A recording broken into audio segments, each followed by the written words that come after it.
What's up, everybody? It's your boy Wes Crank. You're watching Sub Urban Nerd, this channel where I give my nerd views on today's nerd news. And today's nerd news is going to be dealing with a little bit of what I talked about in the last video with the reason James Gunn being fired. So I went into the history of, the whole Disney and stuff, but I didn't go into the exact reason. So I'm going to make up for that. We've got a new Huntress, or a person that they're thinking of making Huntress. We've got Adam tickets kicking Movie Pass while they're down, and Incredibles hitting $1 billion. So let's start off with the first one, which, like I said, I should have talked about last video.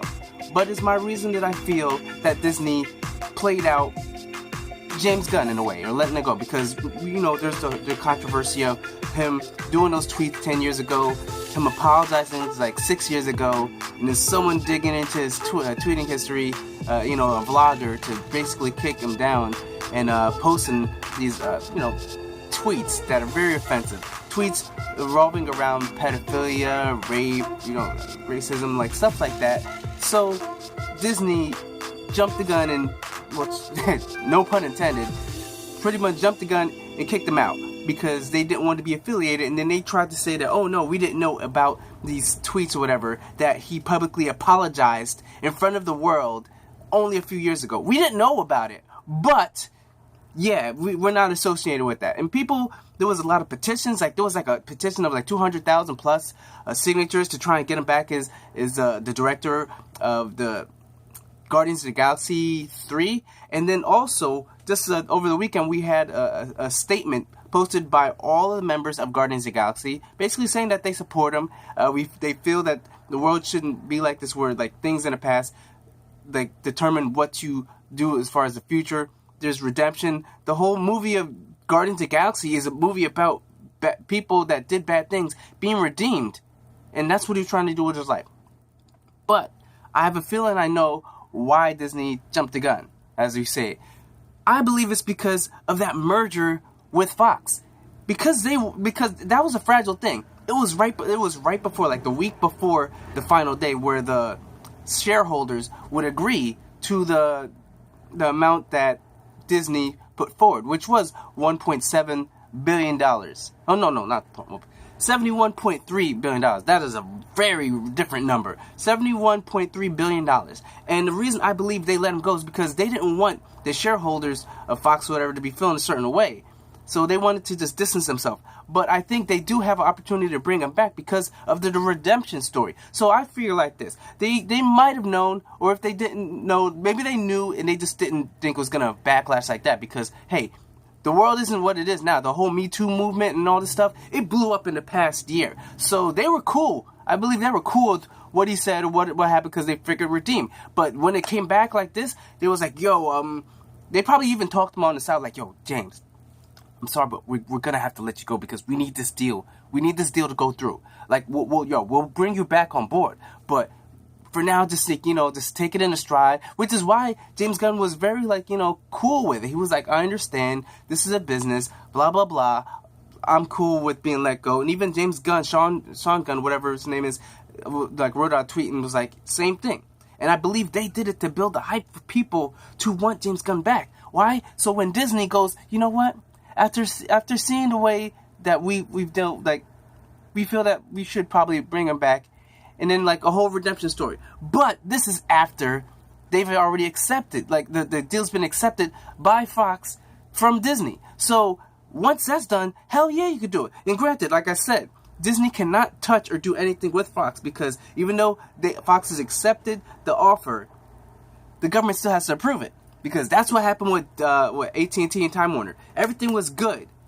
It was approved.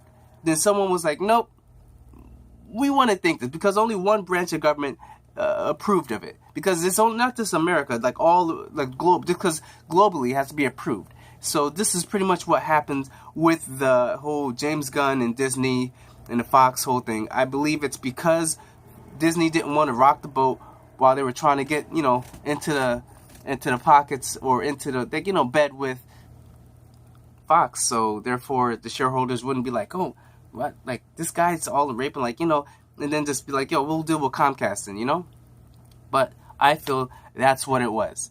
Not saying it is exactly, but that's just my opinion. If you guys think that I'm sort of right with this, comment down below, because I feel that James Gunn probably might be joining back with the Guardians of the Galaxy, because everyone loves a redemption story.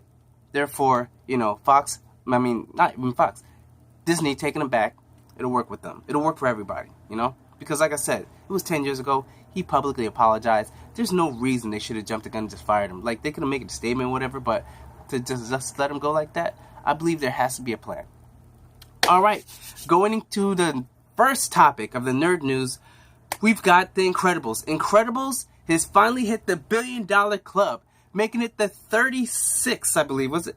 36th member to hit the $1 billion club, making it Disney's 18th movie to hit the $1 billion club, making it the 7th animated movie in history to hit the $1 billion club, behind Frozen, of course, Finding Dory, Zootopia, Despicable Me 3, Toy Story 3, and Minions. Those are the 6 movies that have joined the $1 billion club that are animated, and now Incredibles 2 has done it as well. Now, if you guys want to see my full review, which I was trying to sting of 5 things I like, 5 things I don't think I'm going to do that too much anymore, because it's so much more work. And if anything, if I just want to put the gripes that I have, I think I'll just do it in a separate video. I do put some gripes, but for the most part, I want to give you my full opinion of the movie when I get out. So I think just check right there, and you guys will see what I feel of the movie. And then, like I said, if there's more gripes, whatever, I'll put it on a separate video, because people just love videos about hate. But it's not true hate. It's just like me. I'm a very, I have OCD. I pay attention to things, and like I think about logic and stuff like that a lot, so I'll be watching movies. So nothing that makes a movie bad. It's just things that I noticed, So I'll probably post that for there. So Incredibles 2, well deserved it. I think I put it in a video before. It was close to it. It was like $900 and something million. It was gonna make that $1 billion, and it has made that $1 billion finally. It was a great movie. You guys should watch it. Check out my review. It's everything you want. Like I said, if you want, check out my 5 things I disliked or whatever. But other than that, it's a really good movie. I don't know what else to say about it, because like I said, I'm just happy for it. Applause. I don't know when's the next one. I don't know if because it made $1 billion, if they're gonna just jump and be like, okay, now let's make Incredibles 3, because no one wants it to be 14 more years for us to get Incredibles 3, because the first one, first one was great. Second one, I believe is better. I like it better. I like it more. It hits more on points that just hit home for everybody as far as empowering women, black power, because Frozone was, he was saving the day on a regular.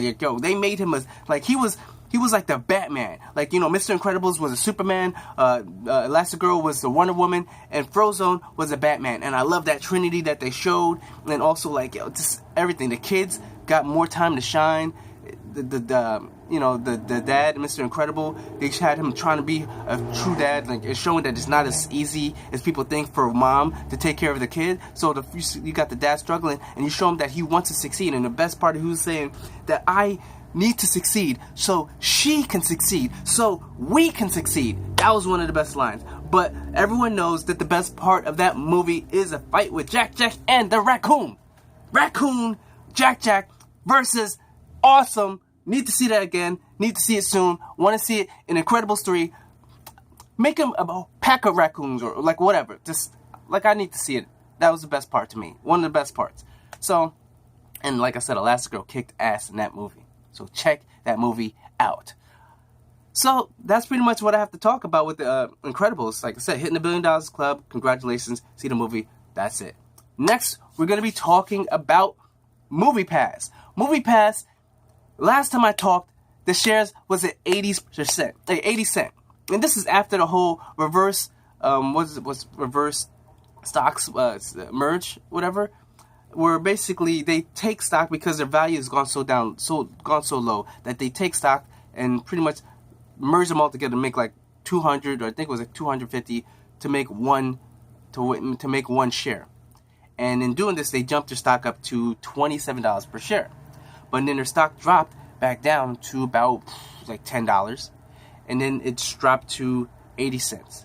And then now the stock has dropped down to 27 cents. But this is after the reverse stock merge. So therefore, each share is technically worth, like, not even half a cent anymore. It's worth 1/20th of a share, or 1/5. You know what I'm saying? Like, maybe 1/8. I don't even know, but that's bad. Like I said, I don't think MoviePass is making it past the end of the summer. People thinking end of September. I don't think past the end of the summer. It is down. The ship is sinking. I don't see how they can save themselves. There is no respiration. You are dead. Pull the plug. I don't know, but I say like this. Whoever's got that MoviePass, if you can see a movie, because right now with all the restrictions, you ain't seeing nothing new before this is over. So if you can see some movies, see one every day until it's done. Run that baby till it's dead. I'm telling you, that's all you can do for now. Get your money's worth. That $10, you might not be able to see these movies, but movies that came out weeks ago, maybe, I don't know, if there's Infinity War still in the theaters, if there's something in the theaters. You ain't sure as hell seeing Mission Impossible right now, but yeah, see whatever you can, because it's going down. But the thing that makes this news, makes the topic for today, is that Atom Tickets has put out a contest that if you send in a picture of you chopping up your MoviePass, tweeting it in to a certain hashtag, they will enter you in a contest to win movie tickets every day for a year. This is a contest. Talk about kicking someone when they're down. If you send in a tweet or image, if you tweet in an image to me about you cutting up your MoviePass, because I mean it's gonna die. Like, you've got so many options. Like me personally, I've got AMC A-list. I've been seeing like 3 movies a week. I've been getting my money's worth. One of the movies I saw, Mission Impossible Fallout. I paid $0 because I paid that $20. You know how much the ticket costs? Ticket costs $18.99, and that's in the cheaper area. If you're in New York, going to the New York theater, you're in the 20 something. So one ticket already almost pays for it, or pays for it right off the bat. So I'm saying, get on board, get on the A-list, because a MoviePass, if you got MoviePass, is gonna be dead. And if you want to do the Atom Tickets, because Atom Tickets and Fandango, they don't mind. Like, the people that they've worked with is Cinemia. Cinemia, it's sort of like MoviePass, but the same fact, it was a little bit less. You can get tickets, you can get movies, but you only could do like an IMAX or something like once a week or like once a month. But you can still buy your tickets through Fandango or Atom Tickets, so they had no problem with Cinemia. But MoviePass, kick them while they're down, get them out quick, and with this, I think it's gonna make it even faster for them to be out. Like I said, end of this month is what I'm thinking. But that's how I feel. If you guys don't feel the same way, comment down below. But if you agree with me, let me know what you think about MoviePass.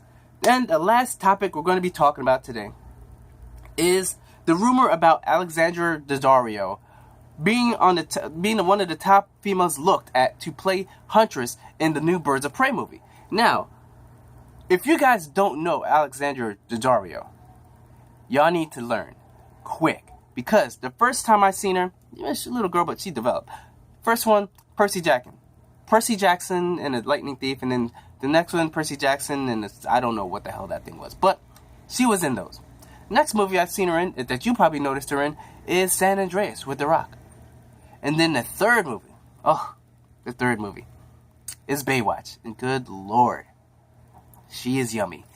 Y'all need to see Alexandra Daddario. Her body is sick, and I think you need a body like that to play Huntress, because Huntress is athletic, Huntress is beautiful, and if you guys don't know, Huntress in another universe is Batman and Catwoman's daughter. Now, people are saying like, oh, maybe we shouldn't, like, Alexandra Daddario, she's white, she's Caucasian, you know, because apparently in a new version of Huntress, she's what you call Afro-Italian, which I didn't even know there was a thing called Afro-Italian, but apparently there is a thing, and she's like a darker Italian, and they're like, oh, discriminating. But wait, CW in Arrow has a Huntress, played by, what's her name, Jessica DeGao.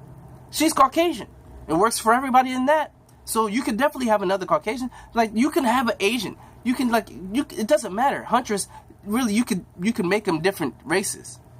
If you're going for the Helena, what's it called? Bertinelli.